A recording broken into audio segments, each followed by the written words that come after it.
Hey, beautiful people. I hope you guys are having a good day. Good morning. Listen, question. Is it okay not to be okay? So I see that tagline several different places. And, on people's social media and things like that. Like, it's okay to not be okay. And so therapist reacts, is it okay for it to not be okay? And the answer to that is yes.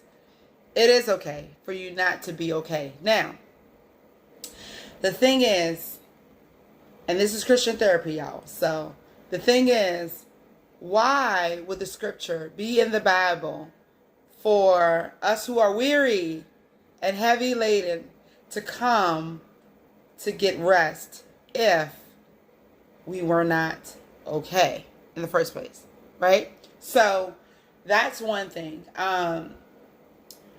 The other thing is we have situations and circumstances and relationships that sometimes cause us to feel a certain way that might not feel like we're okay.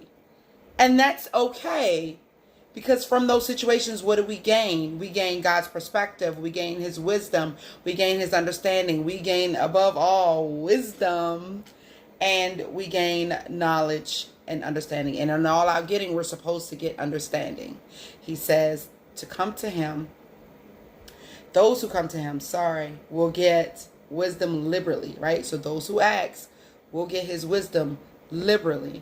This is my favorite part. Without finding fault. So he's not going to find fault in us. He's going to give us wisdom liberally. He's going to give it to us in abundance and a lot of it without finding fault or without judging us or saying, you did it wrong this time. You didn't do that right there. If we're going to him asking him for wisdom, he's going to give us that. But I didn't come to talk about that today. I came to talk about, is it okay to not be okay? Now, I always like to leave you guys with some tips, some tools in your tool belt to deal with certain things. So in this instance, the one thing that comes to mind is that I always tell clients, look, you should have something once a week to look forward to, right? So whether you're not being okay is depression, or it's grief, or it's, relationship stuff, whatever it is, you should have something once a week to look forward to. What that's going to do in your mind is saying, you're not okay, but at least you have this. It's a buffer in your mind to something positive, to some type of hope, expectation of something good.